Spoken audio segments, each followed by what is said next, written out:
The fluorescent lights blurred into white streaks. 17-year-old Naomi felt the metal digging deeper into her wrists. Her lungs screamed for air. The officers laughed about their weekend plans while she slumped forward. Then everything went black. When she opened her eyes, her father stood in the doorway. His face told her everything had changed forever. Before we dive into this shocking story, drop a comment below and let us know where you're watching from. If you believe justice matters, hit that like button right now. And make sure you're subscribed with notifications on because stories like Naomi's need to be heard. Now, let's go back to where this nightmare began on what should have been a perfect Saturday afternoon. Naomi Bailey walked through Riverside Shopping Plaza with the kind of confidence that came from 17 years of being told she could achieve anything. The Connecticut suburb gleamed in the afternoon sunlight, all pristine storefronts and carefully manicured planters. Her debate team jacket hung perfectly over her shoulders, the gold medals pinned to the collar catching the light with each step. In her hands, 2 bags from Artistic Expressions swung gently, filled with charcoal pencils, sketchbooks, and watercolor paper for her senior project on civil rights history. She'd spent nearly an hour in that store, carefully selecting each item, discussing techniques with the elderly owner who remembered when segregation was still legal. The irony of what was about to happen would hit her later, during the sleepless nights that followed. She checked her phone.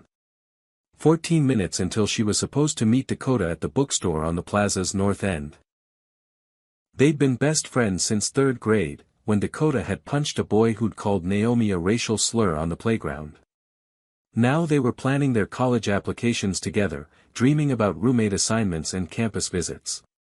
Naomi smiled at a text from her father asking how the shopping was going. Christopher Bailey, CEO of Bailey Tech Industries, always checked in on Saturdays. She typed back a quick response, added a heart emoji, and slipped the phone into her jacket pocket.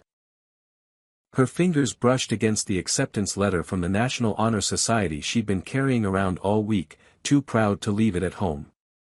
Perfect grades, perfect attendance, perfect record. She'd never even had detention. The universe seemed aligned in her favor. The alarm went off like a shriek tearing through the peaceful afternoon. Naomi jumped, startled by the sudden noise, and turned to see where it was coming from. Prestige Boutique, a store she'd walked past but never entered, had its security sensors flashing red. She'd been nowhere near the entrance. In fact, she deliberately avoided it because the prices in the window made her laugh. $3,000 for a purse. She'd rather spend that on art supplies for a year. But before she could process what was happening, 2 security guards materialized beside her like predators who'd been watching and waiting. Chuck was thick-necked and red-faced, the kind of man who looked perpetually angry about something he couldn't quite name. Bert was taller, thinner, with cold eyes that assessed her and found her guilty in a single glance. Chuck's hand clamped around her upper arm with bruising force. Naomi gasped, more from shock than pain, and instinctively tried to pull away. That movement, that natural human response to being grabbed by a stranger, would later be described as resisting. Bert moved to her other side, boxing her in, and she felt her heart begin to race. This wasn't real. This couldn't be happening. She'd literally been walking past the store. "Excuse me," she said, keeping her voice as calm as her debate coach had taught her, "I think there's been a mistake. I didn't go into that store." Chuck's grip tightened. "Sure you didn't. They all say that." His breath smelled like coffee and contempt. Bert was already speaking into his radio, his voice taking on that official tone that people use when they want to sound important. "We've got a shoplifter, requesting police backup. Female, black, approximately 17, being aggressive and resisting detention." Naomi's mind reeled. Aggressive? Resisting? She'd done nothing but try to step away from a stranger grabbing her. "I'm not resisting anything," she said, louder now, aware that people were starting to stop and stare. "I have receipts. I just came from the art store." She held up her bags from artistic expressions as evidence, but Chuck knocked them aside dismissively. Charcoal pencils scattered across the pavement, rolling into the gutter. Her new sketchbook landed face down in a puddle left from the morning's rain. She watched $50 worth of supplies she'd saved for get ruined and felt tears of frustration building. Bert grabbed her other arm, and together they started forcing her toward the boutique entrance. She could see faces in the growing crowd, some horrified, some curious, some already holding up phones to record. The red lights of a dozen cameras blinked like accusing eyes. The manager of Prestige Boutique emerged from the store like a queen addressing her subjects. Bertha Crawford was probably in her mid-50s, with hair dyed an unnatural shade of blonde and lips pursed in permanent disapproval. She wore enough jewelry to fund a small college scholarship, and her eyes swept over Naomi with the kind of disgust usually reserved for something stuck to the bottom of a shoe. "I saw her lurking near the entrance earlier," Bertha announced to no one in particular, her voice carrying across the crowd. "She fits the profile perfectly. We've had problems with her type before." Her type. The words hung in the air like poison gas. Naomi felt every cell in her body react to the accusation, to the casual racism delivered with the confidence of someone who'd never faced consequences for it. She wanted to scream, to demand what profile Bertha meant, to force her to say out loud what everyone already knew she was thinking. But her father's voice echoed in her head from a conversation they'd had just last month after another unarmed black teenager had been killed. "Stay calm, baby girl. Don't give them an excuse. Survive first, fight later." Chuck and Bert forced her to sit on the cold concrete outside the boutique entrance. The pavement was rough and still damp, soaking through her jeans immediately. Naomi sat with her hands in her lap, trying to maintain some shred of dignity while dozens of strangers watched her humiliation. The crowd had grown to at least 40 people now, forming a loose semicircle around the scene. Some were whispering to each other, pointing, speculating. Others looked uncomfortable but didn't intervene. A few were clearly on her side, their voices rising in her defense. "Why don't you just check the security cameras?" one man called out. "She's just a kid, this is ridiculous," a woman shouted.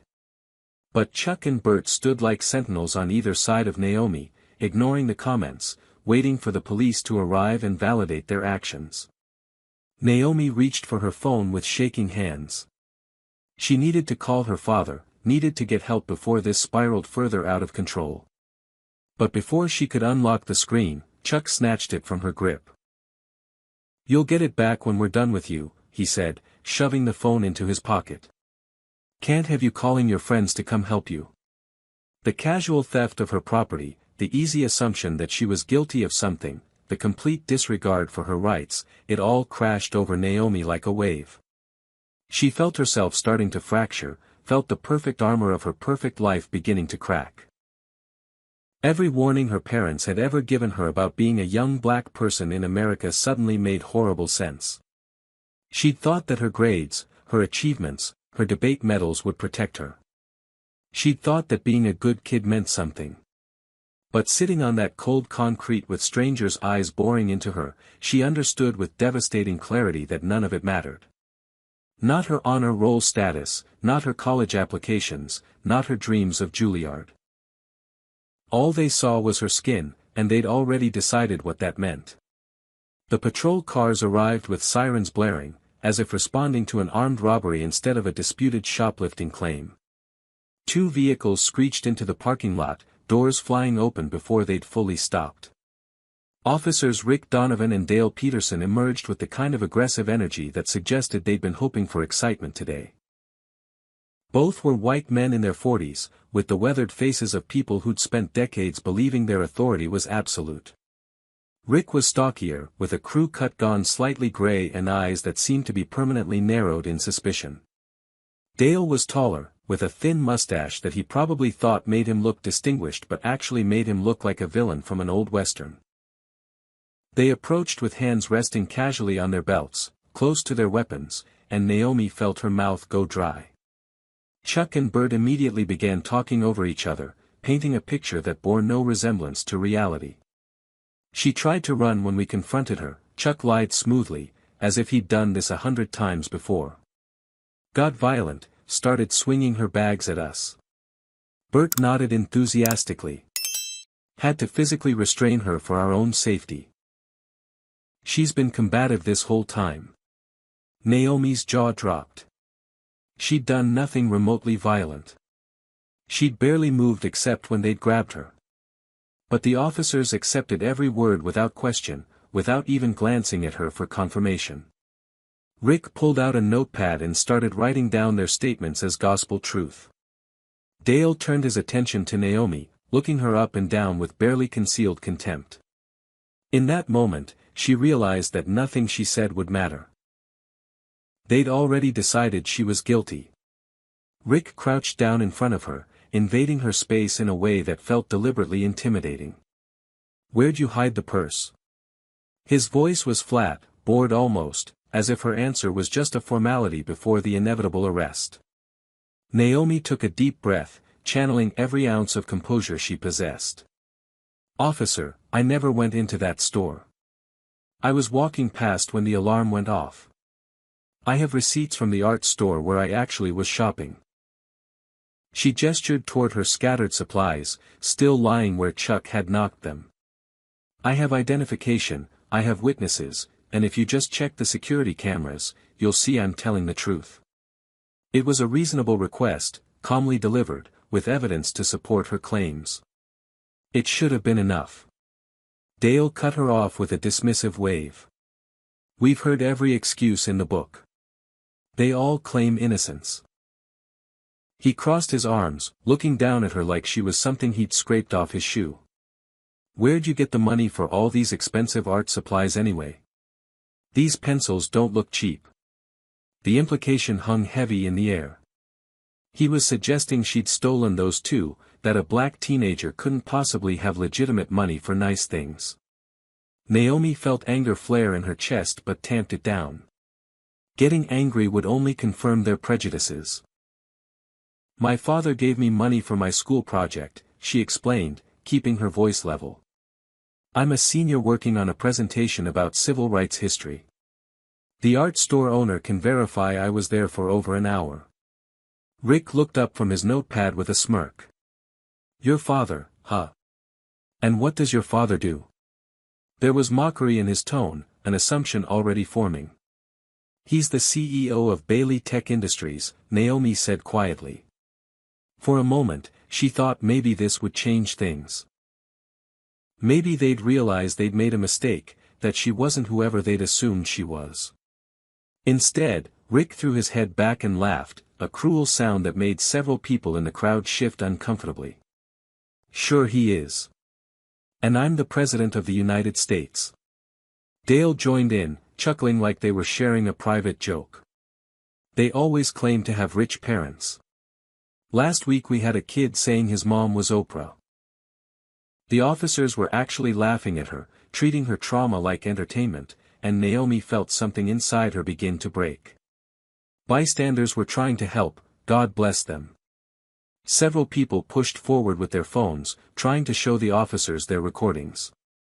"We've got video of the whole thing," a young woman in a business suit said urgently. "She literally just walked past the store. The guards grabbed her for no reason. An older man stepped up beside her. I was standing right there when it happened. She didn't do anything wrong. This is police brutality waiting to happen." But Rick and Dale weren't interested in evidence that contradicted their narrative. Rick turned on the crowd with sudden aggression. "Everyone step back right now, or I'll start making arrests for obstruction of justice. This is police business." Dale added, "Turn off those cameras and disperse, or you'll be joining her in cuffs." The threat was clear and effective. Some people backed away immediately, though others kept recording from a safer distance. The videos were already uploading to social media, spreading across the internet in real time, but none of them knew yet how viral this would become. Rick grabbed Naomi's backpack and appended it without warning.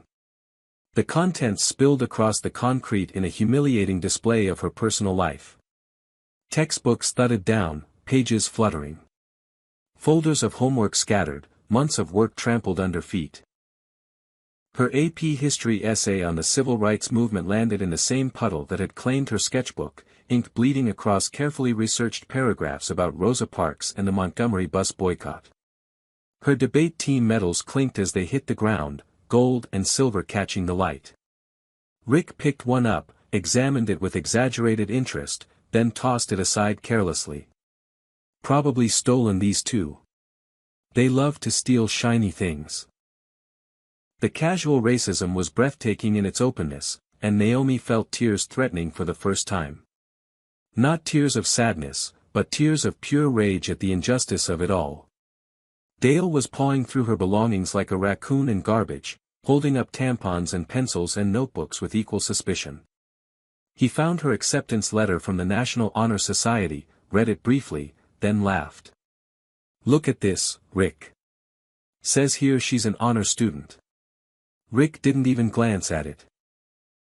"Yeah, and I'm sure she earned that honestly." The sarcasm was thick enough to choke on. Naomi's voice rose slightly, just a fraction, the first crack in her carefully maintained calm. "Can you please just check the security cameras?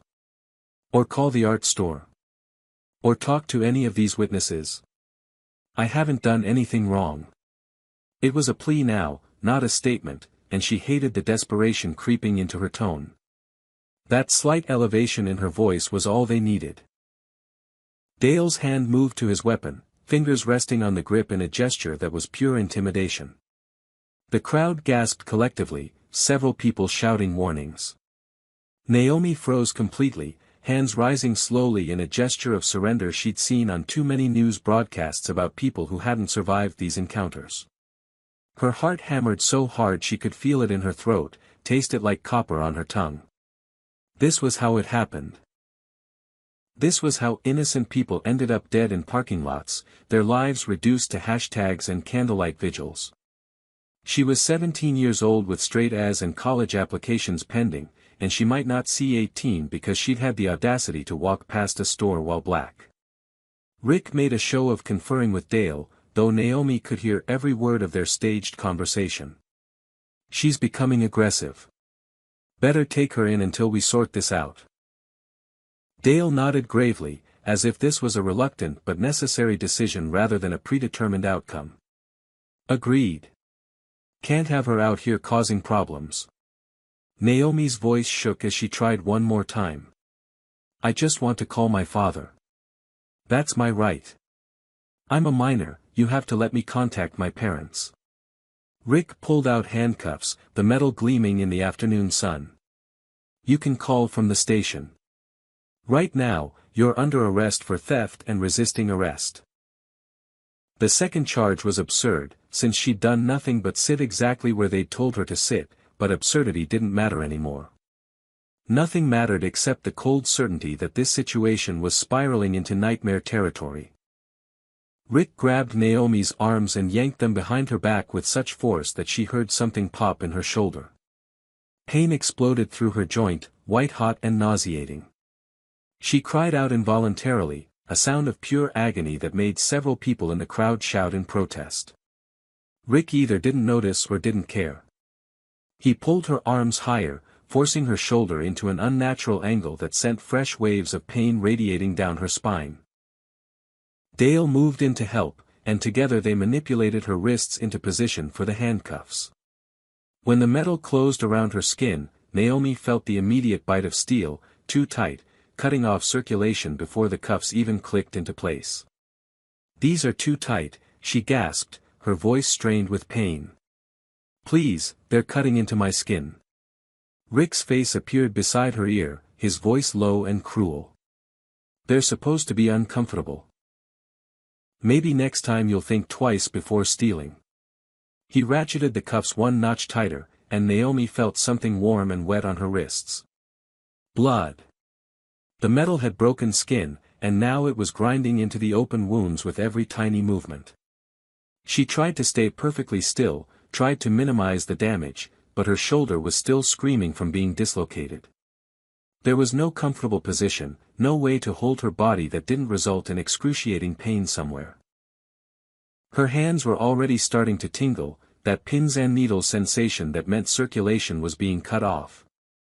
In first aid class, they'd learned that handcuffs should never be tight enough to stop blood flow. But Rick and Dale weren't interested in proper procedure. The crowd's reaction intensified. At least 30 people surrounded them now, and the majority were horrified by what they were witnessing. Phones were everywhere, dozens of angles capturing every moment of Naomi's ordeal. Voices overlapped in protest. This is excessive force. She's just a kid. Someone call her parents. This is why people don't trust cops. But the officers had stopped caring about public opinion. They'd committed to their course of action, and now their egos demanded they see it through. One woman tried to push closer, shouting that she was a lawyer and this was illegal detention. Dale physically blocked her, hand on his weapon again, and she backed off with her phone still recording. Dakota arrived in that moment, sprinting across the parking lot with her long red hair flying behind her. She'd been waiting at the bookstore, wondering why Naomi was late, when someone had run in shouting about a girl being arrested. The description had been enough. Now she skidded to a stop at the edge of the crowd, took in the scene, and started screaming Naomi's name with raw terror in her voice. Naomi! Oh my God, Naomi! She tried to run forward, tried to reach her best friend who was being brutalized in front of everyone, but Dale intercepted her with a rough shove.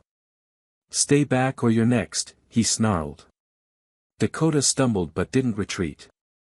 Instead, she pulled out her phone and started recording while simultaneously calling Christopher Bailey. Her hands shook so badly she could barely dial, but she got through. Mr. Bailey, she sobbed into the phone, they're arresting Naomi. You need to come right now. Riverside Shopping Plaza. Please hurry.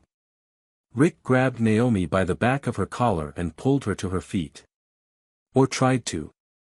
With her hands cuffed painfully behind her back and her shoulder dislocated, Naomi couldn't get her balance. Her legs buckled, and she started to fall. There was no way to catch herself, no way to protect her face from the rapidly approaching pavement. She hit the asphalt knees first with a sickening crunch that everyone heard. The impact tore through her jeans instantly, shredding denim and skin together. Blood welled up immediately, hot and sticky, soaking through the fabric. The pain was blinding, a white-hot explosion that made her previous injuries feel minor by comparison. She tried to scream but couldn't find the air, could only gasp in silent agony. Neither officer moved to help her. They stood over her prone body, looking more annoyed than concerned, as if she'd inconvenienced them by falling. Rick's voice dripped with sarcasm. Get up. Stop being dramatic. Naomi couldn't get up. With her hands cuffed and her shoulder destroyed and her knees bleeding, she physically couldn't leverage herself to standing. She tried anyway, struggling pathetically on the ground while tears finally started streaming down her face. Not from sadness, not from fear, but from sheer physical torment. Her body had limits, and she'd exceeded them. When she couldn't rise on her own, Dale grabbed her upper arm right where a bruise was already forming and yanked her to her feet with callous force. Naomi whimpered, a sound she'd never made before, the sound of something fundamental breaking inside her. The walk to the patrol car felt like miles. Dale's grip on her arm never loosened, his fingers digging into the existing bruise with what felt like deliberate pressure. Every step jolted her shoulder, sent fresh spikes of agony through her entire right side. The handcuffs continued their cruel work, cutting deeper with each movement. Naomi could feel blood running down her hands now, dripping off her fingers onto the pavement. She left a trail of red drops behind her like breadcrumbs, evidence of the brutality on display for everyone to see. People were shouting, crying, recording, but none of it mattered. The officers had absolute power in this moment, and they were wielding it without mercy. They reached the patrol car, and Rick opened the back door with a theatrical flourish. Then, instead of helping her inside carefully given her injuries, he put his hand on top of her head and shoved her down into the seat. Not guided. Shoved. Hard enough that she cracked her skull against the door frame on the way in. Stars exploded across her vision, and for a second she thought she might vomit from the impact. The door slammed shut with a finality that felt like a coffin closing. Suddenly, she was cut off from the crowd, from Dakota's desperate face pressed against the police tape that had appeared from nowhere, from the cameras and the witnesses and any hope of intervention. It was just her and the pain and the crushing certainty that this was far from over. The back of a police car is designed to be uncomfortable, to be dehumanizing, and it succeeded spectacularly. The seat was hard plastic, the space cramped, the windows tinted so dark that the world outside looked like a dream. Naomi tried to find a position that didn't make her injuries worse, but it was impossible. Sitting forced her dislocated shoulder forward, aggravating the damage. The handcuffs dug deeper with her weight pressing down on them. Her hands had gone from tingling to completely numb, and when she managed to twist enough to look at them, they were an alarming shade of purple. Not the purple of a bruise, but the purple of tissue dying from lack of oxygen. Panic started to set in. She'd read about people losing hands, about nerve damage that never healed. She was 17. She played piano. What if she never played again? The officers climbed into the front seats, separated from her by a metal grate that made her feel like a caged animal. They didn't ask if she was okay, didn't check her injuries, didn't even acknowledge her existence. Instead, they started chatting about their weekend plans as if they hadn't just brutalized a teenager. Rick was talking about a barbecue, something about ribs and beer. Dale laughed about his kid's soccer game. Their voices were casual, friendly, completely at odds with the violence they'd just committed. Naomi listened to them joke and felt something cold settle into her bones. This was routine for them. She was routine. Just another arrest, another black body processed through a system that didn't see her as human. Every turn of the vehicle was torture. The driver's seat was a weapon in Dale's hands as he took corners too fast, sending Naomi sliding across the plastic seat. With her hands trapped behind her back, she couldn't brace herself, couldn't stop her body from slamming into the door, the seat, the grate. Each impact jarred her shoulder, scraped her bleeding knees against the rough fabric of her ruined jeans, made the handcuffs bite deeper. She tasted blood and realized she'd bitten through her lip trying to stay quiet. Her father's voice echoed in her head again. Stay calm, baby girl. Survive first.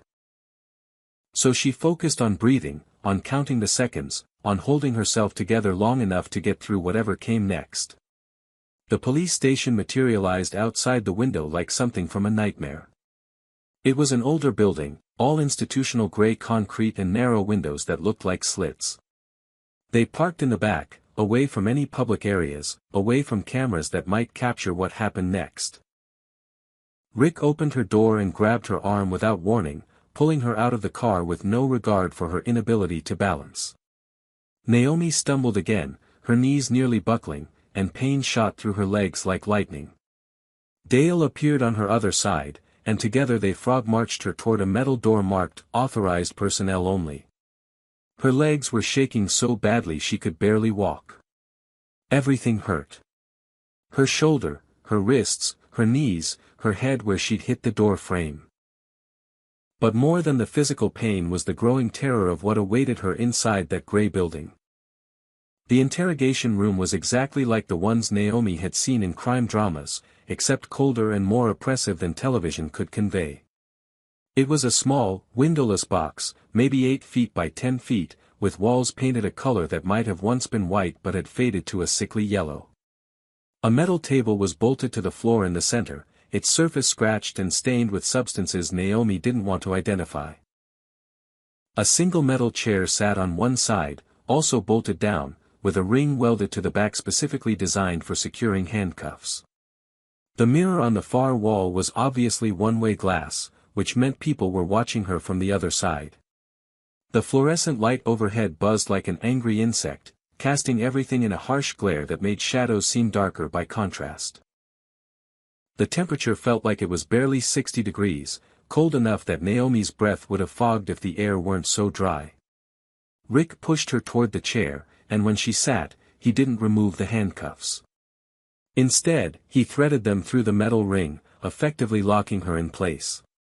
This new position forced her arms even further behind the chair back, pulling her injured shoulder into an angle that made her gasp with pain. Her hands, already purple and numb, were now positioned where she couldn't even see them. The handcuffs had been on for nearly 30 minutes at this point, and medical guidelines said that was already too long for cuffs this tight. But Rick just checked that they were secure and left the room without a word. The door closed with a heavy click that sounded like a prison cell locking. Naomi was alone. Completely, utterly alone in a way she'd never experienced. She couldn't move more than a few inches in any direction. Couldn't reach her face to wipe away the tears that had started falling again. Couldn't adjust her position to relieve even a fraction of the pain radiating from multiple injury sites. The handcuffs continued their relentless work, the metal grinding against wounds that were probably getting infected from the rust and grime she'd noticed on them. Her hands were beyond numb now. She couldn't feel her fingers at all, couldn't tell if they were still attached to her body except by craning her neck and trying to see behind herself. When she managed to catch a glimpse, the sight made her stomach drop. Her hands looked like grotesque balloons, swollen to nearly twice their normal size, the skin stretched tight and shiny. The color had progressed from purple to a deep, mottled blue. That wasn't normal. That was circulation being cut off for too long. That was tissue starting to die. 45 minutes passed according to the clock on the wall, though it felt like hours. Naomi called out several times, her voice echoing off the concrete walls. "Hello. Please, someone. The handcuffs are too tight. I need help." Silence answered her. She tried again, louder. "My hands are turning blue. Please, I need a doctor." Nothing. Just the buzz of the fluorescent light and her own breathing, which was getting faster and shallower as panic started to override her determination to stay calm. She thought about her father, about how frantic he must be after Dakota's call. She thought about her mother, who was at a medical conference in Boston and had no idea her daughter was being tortured in a police station. She thought about her piano teacher, who'd be expecting her for a lesson on Monday, who'd entered her in a competition next month. Would she even be able to play again after this? The door finally opened, and Detective Cal Morrison walked in carrying a cup of coffee that smelled rich and dark. He was maybe 55, with silver hair cut military short and a face that had settled into permanent lines of suspicion. He wore a cheap suit that had seen better days and a tie with a coffee stain near the bottom. He didn't acknowledge Naomi's presence at first, just set his coffee down carefully, pulled out the chair across from her, and sat with deliberate slowness. Then he opened a manila folder and pretended to read its contents, a performance Naomi recognized from every police procedural she'd ever watched. It was Interrogation 101, designed to make the suspect nervous, to make them talk just to fill the silence. But Naomi wasn't a suspect. She was an innocent girl being tortured, and she was terrified. Cal looked up finally, his eyes moving over her face with clinical detachment. "This can go easy or it can go hard," he said, his voice flat and bored. "You tell me where you sold the purse, and we can all go home." Naomi's throat was dry from crying, from calling for help that never came, but she managed to speak clearly. "I want my phone call. I want a lawyer. I want my parents contacted immediately." These were her rights, guaranteed by law, especially for a minor. Cal sighed like she'd disappointed him. Innocent people don't need lawyers. They just tell the truth. He slid photographs across the table, images of other young black girls in mugshots, all looking scared and defeated. They all said they were innocent too. Every single one. And you know where they are now? He didn't wait for an answer. Juvenile detention. Criminal records that'll follow them forever. Is that what you want? The psychological pressure was deliberate and effective. Naomi felt her carefully constructed composure starting to crack under the weight of Cal's implications. He was suggesting that her guilt was already established, that the outcome was predetermined, that her only choice was whether to make it worse by continuing to deny the truth they'd already decided on. It was gaslighting on an institutional scale, and even knowing what he was doing didn't make it less effective. Her hands throbbed with a pain that had moved beyond sharp into a deep, nauseating ache that radiated up her arms. She couldn't feel her fingers anymore, couldn't make a fist or wiggle her toes or do any of the small movements that might restore circulation. She was trapped in this chair, in this room, in this nightmare, and nobody was coming to save her. Cal leaned forward, and Naomi could smell the coffee on his breath mixed with something like onions from lunch. "We have your fingerprints on the purse," he said, and Naomi's heart stuttered. That was impossible. She'd never touched any purse. But what if they'd planted evidence? What if they'd manufactured proof to support their false arrest? Her mind raced through possibilities, each more terrifying than the last. "That's not possible," she said, her voice shaking now. "I never went near that store. I never touched any purse." Cal raised an eyebrow, a gesture of theatrical disbelief. "Or maybe you just don't remember. Were you on something today? Pills? Weed? Kids your age, you experiment, you don't always remember what you did." The accusation was so absurd it would have been funny under different circumstances. Naomi had never done drugs in her life, had turned down every offer at parties because she was focused on her future.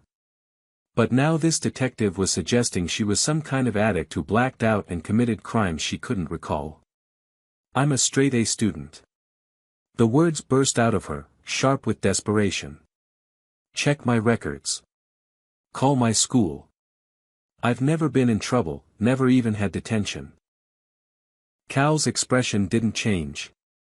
"Records can be faked. Good kids do bad things all the time." He took a sip of his coffee, watching her over the rim. "You seem like a smart girl. Smart enough to know when you're beat. Just tell me the truth, and this all gets easier." Naomi's breathing was becoming rapid and shallow, her chest tight with an anxiety that was rapidly approaching a full panic attack. The room felt smaller, the walls pressing in, the air too thin to properly fill her lungs. She tried to focus on her breathing like her therapist had taught her during a brief period of test anxiety last year, but the pain in her hands was too distracting, too consuming. She couldn't center herself when every nerve ending was screaming. "Please," she whispered, and hated how weak she sounded. "Please just loosen the handcuffs. I can't feel my hands anymore. Please." Cal glanced at her wrists, which he couldn't even see behind the chair, and shrugged. "They look fine to me. Stop trying to distract from the real issue here." Her vision started to blur, spots dancing at the edges. The fluorescent light seemed to pulse in time with her heartbeat, which was hammering so fast it felt like it might explode. Cal's voice continued, relentless, hammering at her with accusations and implications and threats. "You're looking at felony theft. Anything over $1,000, that's serious prison time. And assaulting a security guard? That adds years. You assault an officer?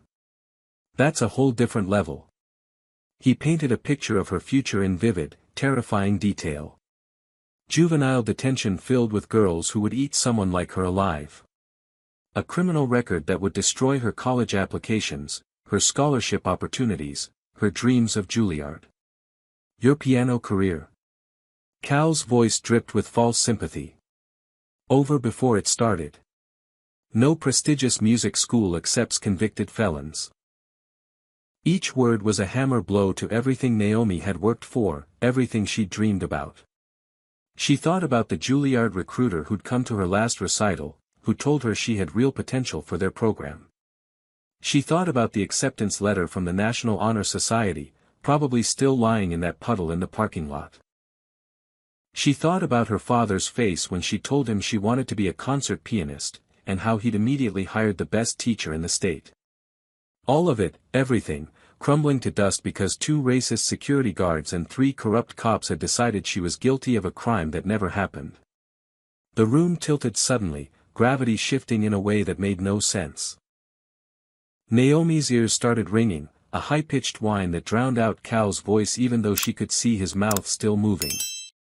Her chest felt like someone had wrapped steel bands around it and was tightening them systematically. She tried to tell him she couldn't breathe, tried to form the words, but her tongue felt thick and useless in her mouth. The spots in her vision multiplied, spreading like spilled ink until she was looking at the world through a tunnel that kept getting smaller and smaller. Do you believe Naomi has the strength to hold on until her father arrives? Comment number 1 if you think she'll make it through this, or number 2 if you're worried this situation is about to get even worse. And if you're feeling the rage and injustice of this moment, hit that like button right now. Subscribe and turn on notifications because you need to see how this story ends. What you're witnessing is unfortunately all too real for too many people. Now the question is, can Naomi's body survive what her spirit is trying to endure? Let's find out what happens when that breaking point finally comes. Naomi's body made the decision her mind couldn't. She slumped forward in the chair, her full weight pulling against the handcuffs that were still locked to the ring behind her. The position was grotesque, her torso bent at an unnatural angle, arms wrenched back, head lolling. Her breathing had become gasping and irregular, each inhale a desperate struggle that her lungs were losing. The chest pain that had started as tightness had progressed to a crushing sensation, like someone was standing on her ribcage. Her vision had narrowed to a pinpoint, the world reduced to a small circle of light surrounded by encroaching darkness. Cal's voice came from far away, muffled and distorted, still talking about confessions and consequences as if nothing had changed. It took him nearly 30 seconds to notice something was actually wrong. He'd been so focused on his interrogation script, so convinced she was performing for sympathy, that he missed the obvious signs of medical distress. When he finally looked up from his folder and saw her slumped position, her blue-tinged lips, the way her chest heaved uselessly, his expression shifted from boredom to annoyance. Not concern. Annoyance. Are you even listening to me? He demanded, setting down his coffee with unnecessary force. Naomi tried to respond, managed only a weak wheeze that barely qualified as sound. She tried to lift her head, but the muscles in her neck had stopped obeying commands. Everything was shutting down, her body protecting itself the only way it knew how, by simply giving up. I can't breathe. The words came out as barely a whisper, each syllable requiring effort she didn't have. Cal rolled his eyes so dramatically that Naomi could see it even through her failing vision. Don't be dramatic. That's not going to work on me. He leaned back in his chair, crossing his arms over his chest in a posture of supreme skepticism. You think you're the first person to fake a medical emergency in this room? I've seen it 100 times. But Naomi wasn't faking anything. Her lips were actually blue now, the color of tissue being deprived of oxygen. Her skin had taken on a grayish pallor that should have alarmed anyone with basic first aid training. Her breathing was shallow and rapid, the kind of pattern that preceded complete respiratory failure. She tried again, putting every ounce of remaining strength into making him understand. Please, something's wrong. Her head dropped forward onto the table with a dull thud that echoed in the small room. She couldn't hold it up anymore, couldn't fight gravity, couldn't do anything but lie there while her body systematically failed. Cal finally stood up, but his movements were leisurely, unconcerned. He walked to the door and called down the hallway. Hey, Rick, Dale, get in here. The girl's trying the sick routine. His tone was conversational, like he was discussing the weather, not a teenager in obvious medical distress. Rick and Dale appeared within minutes, and their first response upon seeing Naomi slumped over the table was to laugh. Actual laughter, as if her suffering was comedy for their entertainment. She's faking it, Rick said immediately, not even bothering to check her vital signs. Dale nodded agreement. Seen this act 100 times. They think if they pretend to be sick, we'll let them go. He walked around the table to where Naomi sat, grabbed her shoulder, and roughly pulled her upright. Her head lolled to the side, eyes rolling back in her skull, but he just shook her harder. "Wake up. This isn't going to work." But Naomi wasn't acting. She was barely conscious, hovering in that gray space between awareness and total blackout. Her body finally made the decision for her. She slid off the chair completely, the handcuffs jerking her arms up and back as she fell. There was a horrible popping sound as her already dislocated shoulder suffered further damage, ligaments tearing under the unnatural strain. She hit the concrete floor face first, unable to break her fall with her hands still locked behind her. Her forehead cracked against the floor with a sickening sound that made even Dale wince. Blood immediately began pooling beneath her head from a cut above her eyebrow. Her hands, still cuffed and now twisted beneath her body weight, screamed with a pain that her nervous system couldn't even process anymore. She was completely unconscious now, limp and unresponsive, bleeding on the floor of an interrogation room while 3 police officers stood over her. For a long moment, nobody moved. They stood in a tableau of frozen shock, staring at the teenage girl bleeding on their floor, as if waiting for her to suddenly jump up and reveal the prank. When she didn't move, didn't respond to Dale nudging her boot with his foot, panic finally began to set in. "Check her pulse," Cal snapped, his voice losing its casual tone for the first time. Rick dropped to his knees, fingers fumbling at Naomi's neck, and his face went pale. "It's there, but it's weak. Really weak and really fast."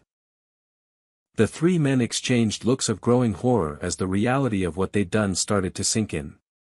They'd pushed too far. They'd ignored obvious medical distress. They'd allowed a minor to lose consciousness in their custody. This was bad. This was career-ending bad. "Get those cuffs off her now." Cal's command was sharp with barely controlled panic. Rick's hands shook so badly he could barely get the key in the lock. When the handcuffs finally came off, the damage was immediately visible and horrifying. Naomi's wrists looked like raw meat, the skin torn away in ragged strips where the metal had ground through flesh. Deep bruises ringed both arms in perfect circles, already turning that deep purple black of severe trauma. But it was her hands that made Rick turn away and gag. They were swollen to grotesque proportions, the fingers thick as sausages, skin stretched so tight it looked like it might split. The color was a mottled blue-black, the unmistakable shade of tissue that had been without adequate blood flow for far too long. This wasn't just bruising. This was potential permanent damage, maybe even necrosis. Dale's voice came out as a whisper. "Oh God. Oh God, what did we do?" The answer to that question arrived in the form of Burton Hayes bursting through the door, his usually composed face twisted with anxiety. "We have a problem," he announced, breathing hard like he'd run the length of the station. "There's someone here demanding to see the girl. He's got lawyers with him, expensive ones, and he's not taking no for an answer." The 3 officers went even paler, if such a thing were possible. Rick's voice cracked when he asked the question they were all dreading. "Who is it?" Burton's hands were shaking as he consulted his notepad. "Says his name is Christopher Bailey. He's got ID from Bailey Tech Industries. Chief's freaking out because apparently this guy is legitimate, and he's threatening to sue us into the Stone Age." The name hit like a physical blow. Christopher Bailey, CEO of Bailey Tech Industries, one of the largest technology companies on the East Coast, with more lawyers on retainer than most firms had total employees. And they'd just tortured his daughter until she lost consciousness. The room erupted into frantic activity. "Get a medic." Cal screamed into his radio, all pretense of control abandoned. "We need EMTs now, not in 5 minutes, now." Rick was trying to move Naomi to a more presentable location, as if changing the setting would somehow change what they'd done. Dale grabbed paper towels and started uselessly trying to clean up the blood on the floor, his movements jerky and panicked. All 3 men were sweating, faces ashen, the reality of their situation crushing down on them. Burton's voice came over the intercom, high-pitched with stress. "He's coming back. I tried to stop him, but he threatened to have me arrested for obstruction. He's got a federal judge on speakerphone." The words had barely finished when they heard footsteps in the hallway, purposeful and fast, accompanied by the sound of multiple voices. Cal looked at Naomi's unconscious form, at the destroyed wrists, at the blood still dripping from her forehead, and knew with absolute certainty that his career was over. More than that, he might be looking at criminal charges. They all might. And there was nothing they could do now except face the consequences of their actions. The door to the interrogation room wing flew open with enough force to bounce off the wall. Christopher Bailey entered the hallway like a force of nature, 6 feet 3 inches of controlled fury in a charcoal Tom Ford suit that probably cost more than Rick's monthly salary. At 52, he'd built an empire from nothing, and the power that came from that achievement radiated from him like heat. But it wasn't his expensive clothes or his commanding presence that made the officers take an involuntary step back.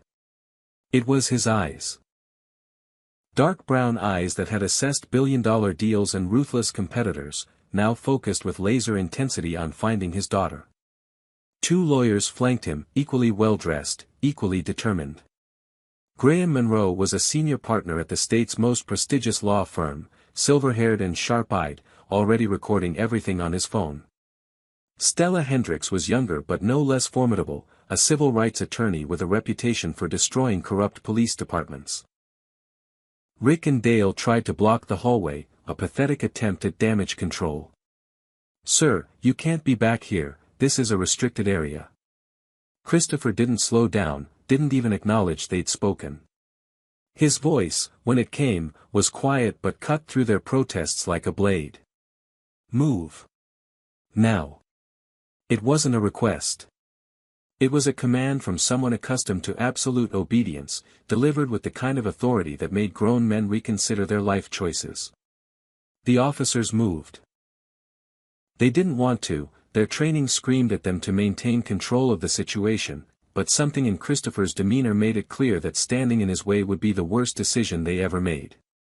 He pushed past them and into the interrogation room, and the sight that greeted him made him freeze for one horrible second.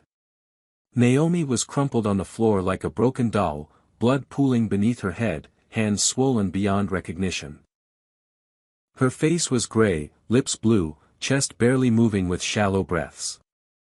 For just a moment, the mask of control cracked completely. Christopher Bailey, CEO, tech titan, man who'd faced down hostile takeovers and corporate espionage without flinching, looked at his unconscious daughter and his face transformed into raw anguish. A sound escaped him, something between a gasp and a sob, before he dropped to his knees beside her with complete disregard for his expensive suit. "Naomi. Baby, I'm here. Daddy's here."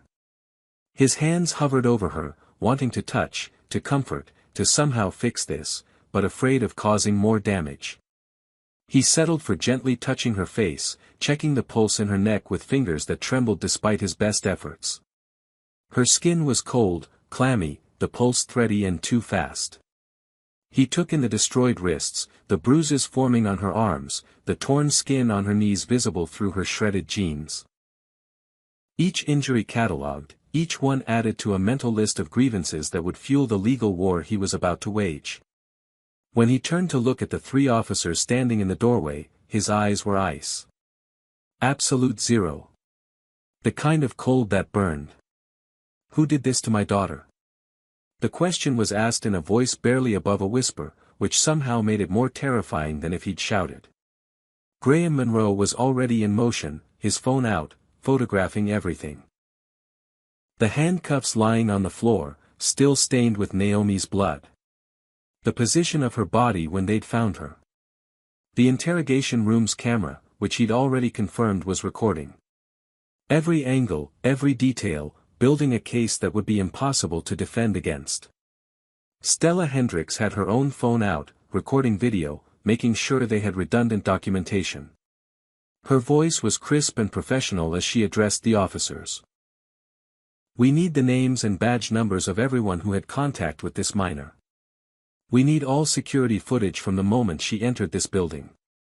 We need her medical records from your on-site medic, assuming you bothered to provide any medical care. The last part was delivered with biting sarcasm that made Cal flinch. Christopher demanded answers, his voice gaining strength as he channeled his anguish into action. What are the charges against my daughter? Cal stammered, his confident interrogator persona completely shattered. Theft of a purse from Prestige Boutique, and resisting arrest, and... He trailed off, realizing how flimsy it sounded. Christopher's eyebrow rose fractionally. Theft of what, specifically? His phone was already out, and he was dialing with one hand while keeping the other on Naomi's shoulder. The phone rang twice before a woman's voice answered. Prestige Boutique, Bertha Crawford speaking, how may I help you? Her tone was professional, pleasant, completely unaware of the storm about to break. This is Christopher Bailey. He identified himself with the kind of calm that preceded hurricanes. There was a pause on the other end, then Bertha's voice changed dramatically, becoming nervous and obsequious. Mr. Bailey. I didn't know. I didn't realize. How can I help you? Christopher's voice remained deadly calm. You accuse my daughter of theft, is that correct? Another pause, longer this time, and when Bertha spoke again, she was clearly panicking. Well, sir, there was a misunderstanding, you see.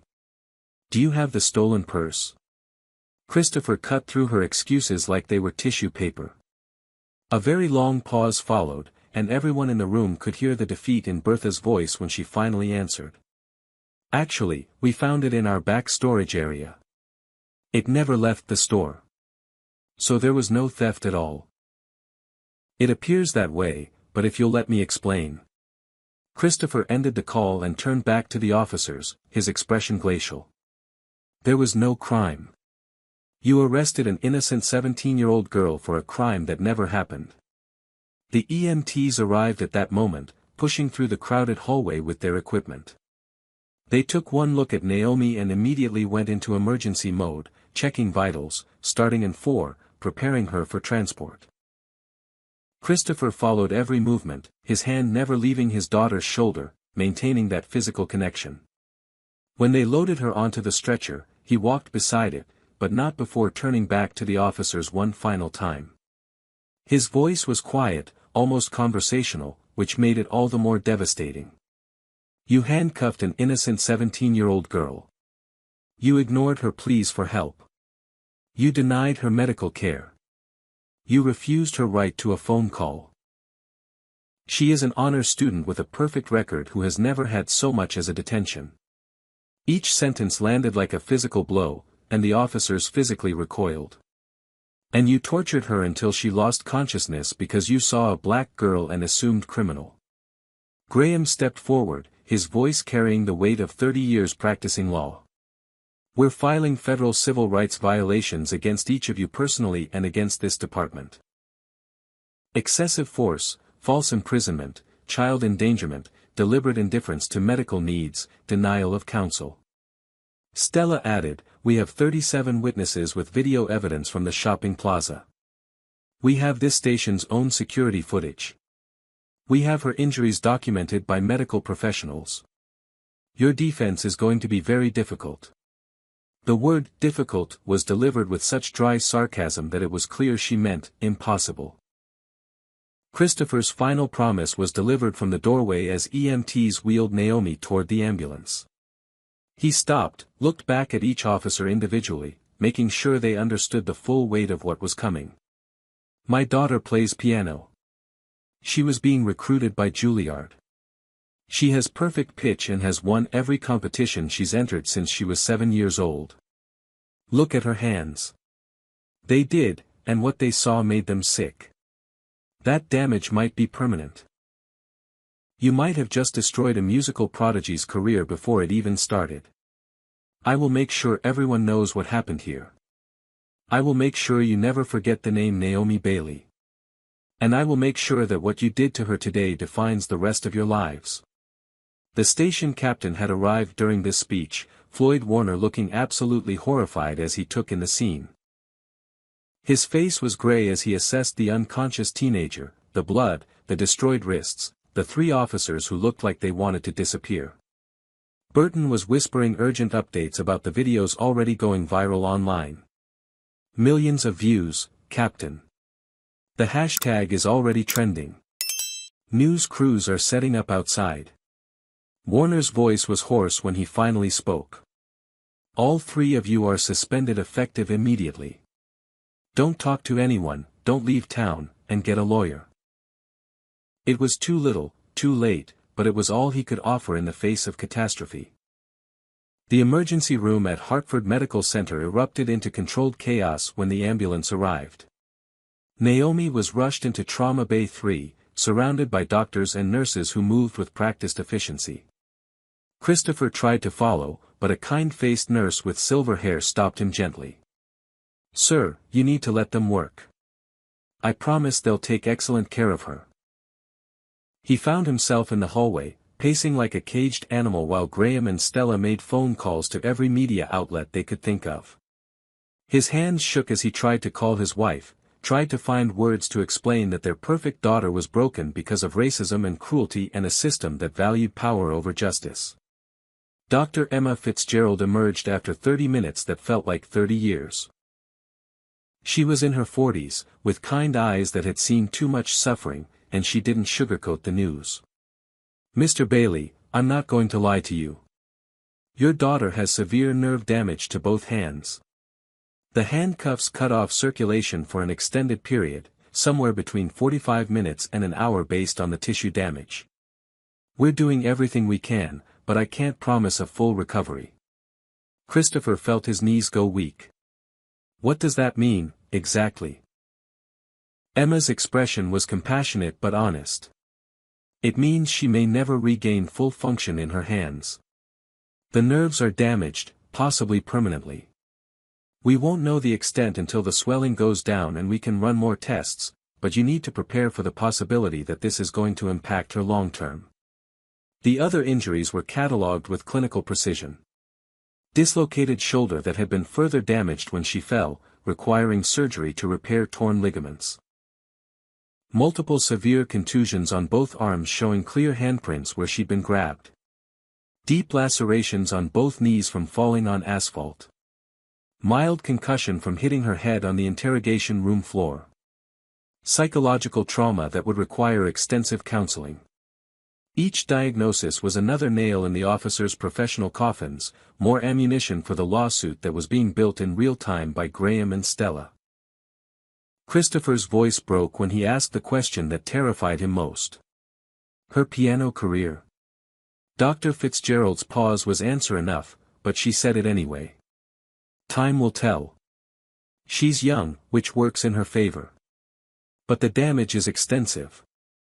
I've seen similar injuries in torture victims and people who've been in prolonged restraints. Some recover fully, some don't. Your daughter's hands." She gestured helplessly. "The level of swelling, the duration of ischemia, the nerve involvement. I can't make promises I might not be able to keep." They let him in to see her once she was stable and settled in a room. Naomi looked so small in the hospital bed, surrounded by monitors and IVs and machines that beeped steadily. Her hands were in specialized braces designed to keep them immobilized while the swelling went down. Bandages covered her wrists, already seeping through with blood and fluid. Her face was pale except for the bruise forming on her forehead, and when her eyes fluttered open and focused on him, the first thing she did was cry. Not quiet tears, but racking sobs that shook her whole body. Christopher gathered her carefully, mindful of her injuries, and held her while she broke apart. "I'm so sorry I wasn't there sooner," he whispered into her hair, his own tears falling freely now. "Dakota called me the second she saw what was happening, and I came as fast as I could. I'm so sorry, baby girl." Naomi's voice was hoarse from screaming and crying. "Dad, I can't feel my fingers. I can't feel them at all." The panic in her voice was visceral, raw. She'd spent 10 years building toward Juilliard, 10 years of daily practice and competitions and recitals. Her identity was wrapped up in being a pianist, and now that might be gone. Christopher held her tighter, making promises he wasn't sure he could keep. "We'll get through this. The best doctors, the best therapists, whatever it takes. You're going to be okay." Through tears, Naomi told him everything. Her father recorded it with her permission, Graham and Stella taking detailed notes. The false accusations at the shopping plaza, being grabbed by security guards who never asked questions. The officers who laughed at her explanation, who mocked her when she mentioned her father's position. The brutal handcuffing, the fall that destroyed her knees, the ride in the patrol car where they joked about her. Cal's psychological torture in the interrogation room, threatening her dreams and her future. Being left to pass out on the floor while they did nothing. Each detail made Christopher's jaw clench tighter, his determination to seek justice growing with every word. Outside the hospital, the media explosion was already in full swing. The hashtag Justice for Naomi was trending worldwide within hours of the incident. The video from the shopping plaza, showing clearly that Naomi had never entered Prestige Boutique, had been viewed over 20 million times and counting. Clear footage showed the security guards grabbing her without provocation, showed the officers escalating without cause, showed a 17-year-old girl being brutalized for no reason except the color of her skin. Public outrage was overwhelming. Celebrities were sharing the story. Civil rights organizations were demanding federal intervention. The pressure was building to a crescendo. The police department's response was carefully choreographed damage control. Chief of Police Silas Montgomery held an emergency press conference, his face carefully arranged in an expression of concern that fooled nobody. "We take these allegations very seriously."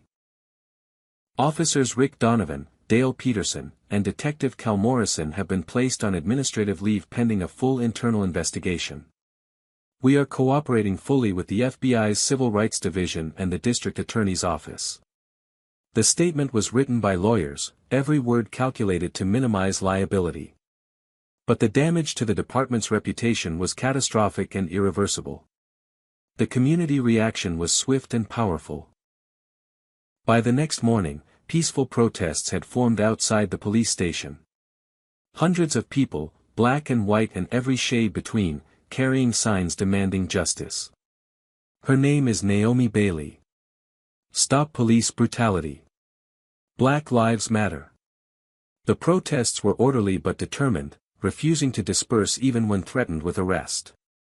Local NAACP chapter president brought forward a pattern of complaints against these same officers that had been ignored for years. Other victims came forward with their own stories of racial profiling and excessive force.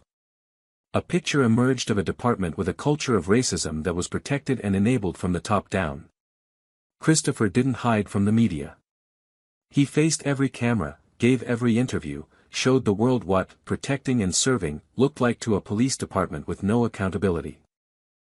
At a press conference held from the hospital, with Naomi's permission, he showed photographs of her destroyed wrists.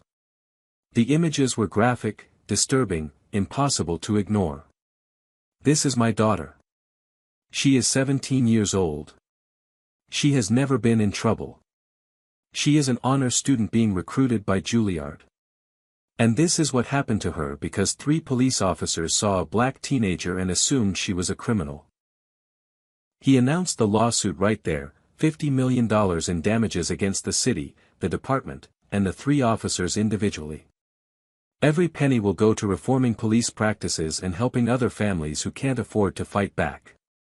The evidence his lawyers obtained was damning beyond any possibility of defense. Security footage from every angle of the shopping plaza showed Naomi never entering Prestige Boutique. Showed her being grabbed by security with no provocation. Showed officers escalating without cause. Audio recordings captured every lie told, every racist assumption made, every plea for help ignored. The interrogation room's cameras, which the officers had forgotten were recording, showed Cal's indifference to Naomi's medical distress in excruciating detail. Her collapse, his continued interrogation, the minutes that ticked by before he bothered to check if she was actually in danger. It was all there, time-stamped and irrefutable. There was no defense. There was only the reckoning to come.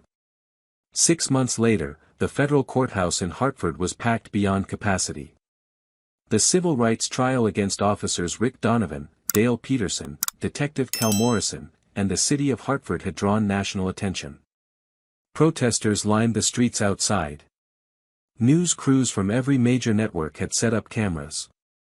Inside, the courtroom was filled to bursting with observers, journalists, and civil rights activists. Judge Helena Morrison, a black woman in her 60s with a reputation for absolute fairness and zero tolerance for misconduct, presided over proceedings with stern efficiency. At the plaintiff's table, Naomi sat beside her father and their legal team, her hands still in light therapeutic braces.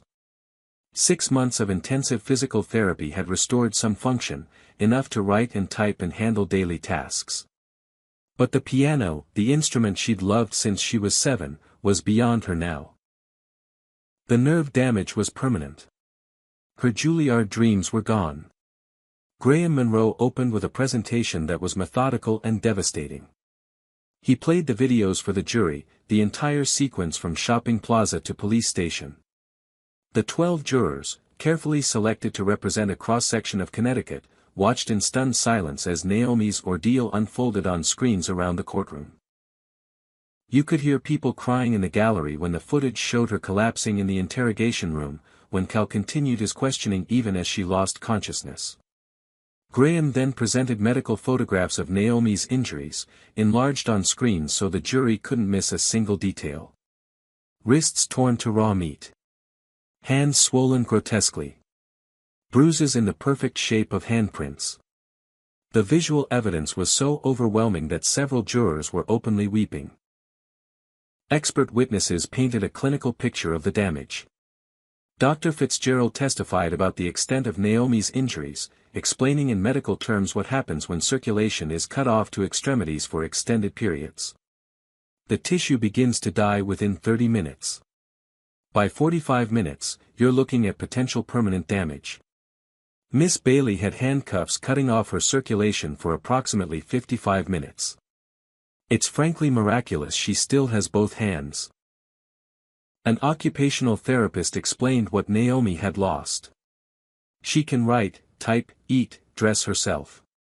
But the fine motor control required for professional piano is gone. The nerve damage affects her ability to independently move her fingers with the precision necessary. She'll never play at the level she achieved before this incident. The defense attempted to argue that the officers had followed proper protocol, but Graham destroyed that claim with the department's own training manual. He walked the jury through every policy violation, reading directly from official documents. Page 47 states that handcuffs should never restrict circulation. Page 93 mandates immediate medical response to any emergency. Page 121 requires that minors be allowed to contact parents or guardians immediately upon detention. Every single one of these policies was violated. This wasn't a mistake. This was a systematic abuse of power. When Naomi took the stand, the courtroom fell completely silent. She'd prepared for this moment with her therapist, had practiced staying calm while reliving the worst day of her life. But nothing could really prepare her for describing that trauma to a room full of strangers. Her voice was steady as she walked through every moment, from the false accusation to waking up in the hospital. She described the pain of the handcuffs tightening, the terror of being unable to breathe, the confusion of regaining consciousness and not being able to feel her hands. "I thought I was going to die in that room," she said quietly. "I was 17 years old, and I thought I was going to die because nobody cared enough to check if I was okay." Then she showed the jury her wrists. The scars were still visible, raised and angry, permanent reminders of that day. She demonstrated her limited hand mobility, trying and failing to spread her fingers fully, to make a fist tight enough to hold water. The jury watched every movement, and you could see the impact on their faces. Finally, at Graham's request, she held up her hands so everyone could see the slight tremor that never went away now, the visible evidence of nerve damage that would mark her for life. "I was supposed to audition for Juilliard in January," she said, and her voice finally broke. "I'd been working toward that dream for 10 years. And now it's gone.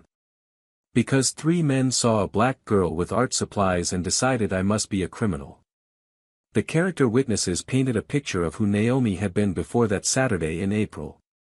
Her debate coach testified about the scholarship offers she'd received, the national competitions she'd won.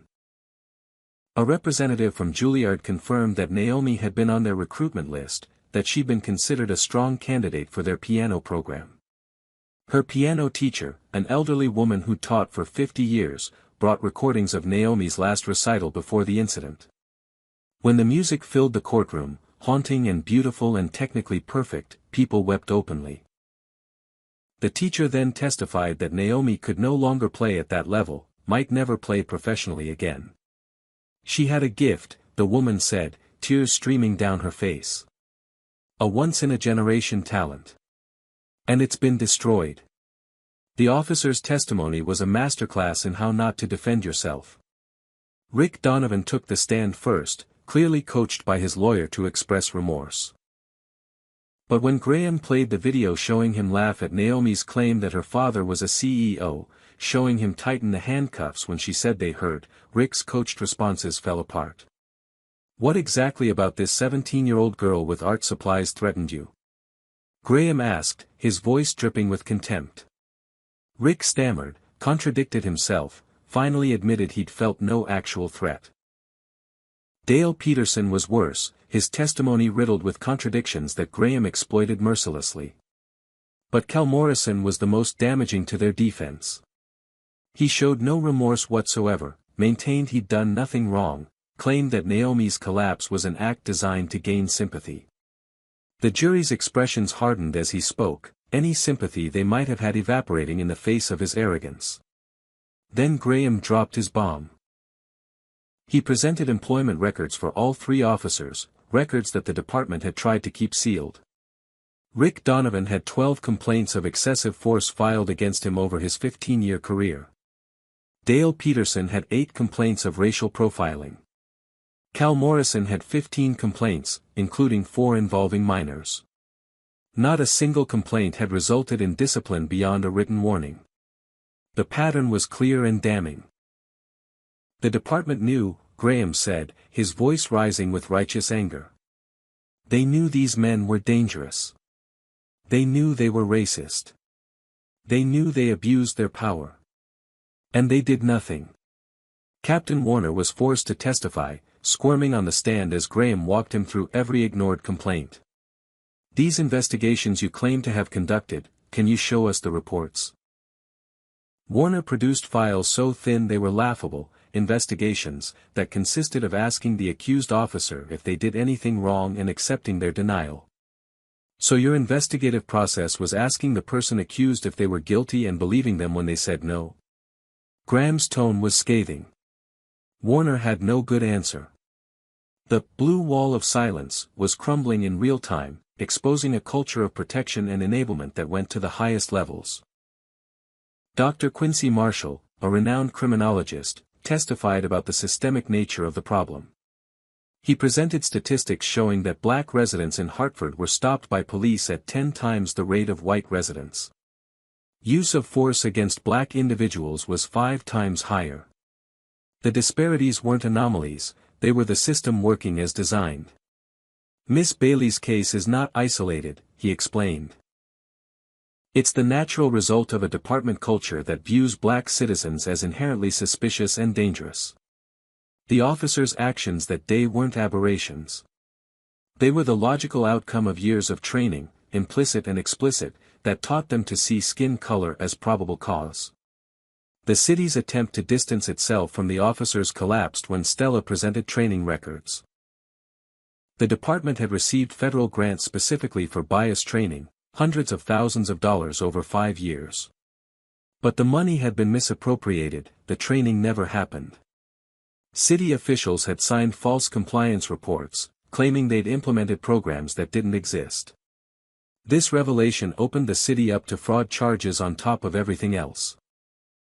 Their entire defense strategy imploded, leaving them scrambling for a settlement that the plaintiffs had no interest in accepting.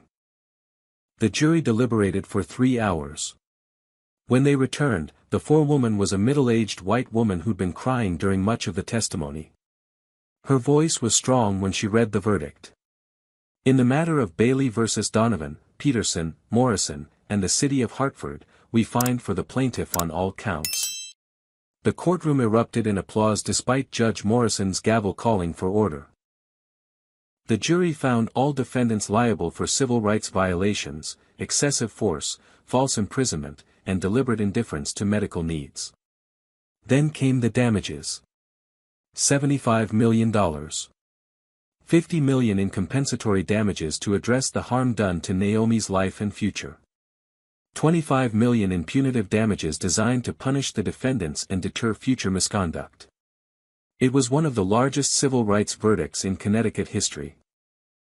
The same day the verdict was announced, District Attorney Marcus Chin held his own press conference. Criminal charges were being filed against all 3 officers. Rick Donovan faced charges of assault, child endangerment, and civil rights violations. Dale Peterson faced the same plus additional charges for falsifying reports. Cal Morrison faced everything the others did plus obstruction of justice for his conduct during the interrogation. Each man was looking at 10 to 15 years in federal prison. Their careers were over, their pensions forfeited, their professional licenses revoked permanently. The blue wall hadn't protected them after all. Christopher held Naomi as the verdict was read, felt her body shake with sobs that were equal parts relief and grief. 6 months of reliving the worst day of her life had finally been validated. A jury of 12 strangers had looked at the evidence and said unequivocally that what happened to her was wrong, that she deserved justice, that the officers deserved punishment. But the validation couldn't erase the trauma, couldn't restore her hands, couldn't give her back the dreams that had been destroyed. These weren't tears of joy. They were tears of release, the emotion of carrying a burden for so long and finally being able to set it down. The police department underwent a complete overhaul. Chief Montgomery was forced to resign, along with most of the command staff. A federal monitor was installed for a minimum of 5 years to oversee operations. Every policy was rewritten with input from civil rights organizations and community leaders. Mandatory bias training became actual training, conducted by experts and subject to independent verification. Body cameras became required equipment for all officers, with strict penalties for turning them off. The complaint process was overhauled to include community oversight with real power to discipline and fire. Use of force policies were completely rewritten to emphasize de-escalation and to ban practices like the handcuffing technique used on Naomi. But Naomi's most lasting contribution was the foundation she established with the settlement money. Handcuffs to Hope became a beacon for families experiencing police brutality who couldn't afford the kind of legal firepower Christopher had been able to deploy. The foundation provided free legal representation, connected families with trauma counselors, advocated for policy reform at local and national levels.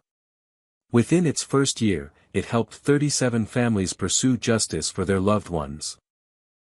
Naomi worked with the foundation remotely while focusing on her healing, lending her voice and her story to help others find theirs. Her personal healing was slower and more complicated than physical therapy could address. The hands improved as much as they were going to, which meant she could function in daily life but would never play piano professionally. She grieved that loss deeply, worked through it in weekly therapy sessions, slowly came to accept a future that looked different than the one she'd planned. Her college applications shifted focus. Instead of music conservatories, she applied to schools with strong pre-law programs. Harvard offered her a full scholarship, recognizing both her academic achievements and her advocacy work. A new dream was emerging from the ashes of the old one, not a replacement but a transformation. 6 months after the verdict, Naomi spoke at a city council meeting about comprehensive police reform. She was 18 now, legally an adult, though she looked younger in a simple blue dress with long sleeves that covered her scarred wrists. Her voice was strong as she proposed a package of reforms drawn from her own experience and research. The council voted unanimously to adopt every recommendation, creating a model that other cities began to study and implement. Naomi was interviewed on national news networks, became a voice for youth rights and police accountability. At 18, she was more powerful and influential than the men who tried to break her could ever have imagined. The three officers faced their own reckonings. Rick Donovan was sentenced to 12 years in federal prison. Dale Peterson received 10 years. Cal Morrison, as the leader and the one who'd shown the least remorse, got 15 years. Judge Morrison noted in her sentencing remarks that their actions had shown a callous disregard for human life and a pattern of racist behavior that has no place in law enforcement. Their appeals were denied, their convictions upheld. They would serve their time in the same prison system they'd spent careers feeding with people who looked like Naomi. But the most profound impact was felt across the state. 7 other police departments faced investigations triggered by Naomi's case. Dozens of officers were fired or charged as patterns of abuse came to light. The state legislature passed Naomi's Law, comprehensive police reform that required independent investigation of all complaints, banned handcuffs on minors except in cases of violent crime, mandated immediate medical care for anyone in custody, and created a state-level accountability board with real enforcement power. Real, lasting change was happening because one 17-year-old girl had refused to let injustice be swept under the rug. Christopher used his platform as CEO to continue the fight. Bailey Tech Industries developed cutting-edge body camera technology that couldn't be turned off or tampered with, donating systems to police departments that demonstrated real commitment to reform. He created a scholarship fund for youth activists, particularly those from communities impacted by police violence. Father and daughter became a team, appearing together at conferences and rallies, turning their shared trauma into a force for transformation. 1 year after the incident that changed everything, Naomi stood at Harvard Law School orientation, surrounded by other incoming first-year students. Her hand still bore scars, visible reminders of what she'd survived when she shook hands with classmates and professors. But she was stronger for having endured, more determined, more focused. When the orientation leader asked each student to share why they'd chosen law, Naomi touched her wrist scars and smiled sadly. Because the system failed me. But I had resources that most people don't have. I had a father who could hire the best lawyers, who could take time off work to fight for me, who had connections to make people listen. Most families don't have that. Most victims of police brutality never see justice because they can't afford to fight back. She paused, looking around at her classmates. I'm going to be their voice. I'm going to be the lawyer who takes the cases nobody else wants, who fights for the people the system treats as disposable. I'm going to make sure that what happened to me never happens to another kid, and if it does, that they have someone in their corner who won't back down. The classroom erupted in applause. After the session ended, several students approached her with their own stories of injustice, their own experiences with racism and police violence, their own desperate need for hope that change was possible. Naomi listened to each one, took notes, made connections. This was her calling now, not concert halls but courtrooms, not performing for audiences but fighting for justice. Late that night, alone in her dorm room, Naomi sat at her desk and opened her journal. Her handwriting was still slightly shaky, the nerve damage making her letters less neat than they used to be, but she could write and that was enough. They tried to break me with metal handcuffs, she wrote, the words flowing despite her imperfect grip on the pen. They thought that by destroying my hands, they could destroy my future. But all they did was forge me into something unbreakable. I am no longer the scared girl crying on that interrogation room floor. I am no longer the victim of their cruelty. I am the voice that will make sure no other child has to endure what I endured. I am the future they didn't want me to have, stronger and louder and more determined than ever. Outside her window, the Harvard campus stretched into the autumn darkness, and beyond that, the future stretched bright with possibility and purpose. The message of Naomi's story resonated far beyond her individual case. Injustice thrives in silence, in unchallenged power, in systems that protect the guilty and ignore the suffering of the vulnerable. Change is possible, but it requires courage, resources, and unwavering determination. Naomi's case proved that even corrupt systems can be forced to deliver justice when enough pressure is applied. But it also highlighted a darker truth: it shouldn't require a CEO father and millions of dollars in legal fees to hold police accountable. Real justice means everyone gets that protection, not just those with privilege and connections. That inequality became Naomi's mission, the driving force behind every choice she made. Using her pain to prevent others from suffering, transforming victimhood into advocacy, turning helplessness into power. So what do you think about Naomi's incredible journey from victim to advocate? Drop a comment below and let me know. Do you believe one person can really change the system, or does it take a movement? If Naomi's story moved you, hit that like button right now. Share this video with someone who needs to hear this message about resilience and fighting back against injustice. And make sure you're subscribed with notifications turned on, because stories like this need to be told, shared, and remembered. Thank you so much for watching Naomi's story. May we all find her courage when we face our own battles, and may we never stop fighting for a world where justice isn't just for those who can afford it. Until next time, stay strong, stay informed, and keep demanding better from the systems that are supposed to serve us all. Naomi's ordeal teaches us that racism in law enforcement isn't about individual bad apples but systemic failures that protect and enable abuse. Her story reveals how implicit bias transforms assumptions into violence, how unchecked power corrupts even those sworn to protect, and how the justice system often fails those who need it most. The most painful lesson is that innocence provides no protection when prejudice has already rendered its verdict.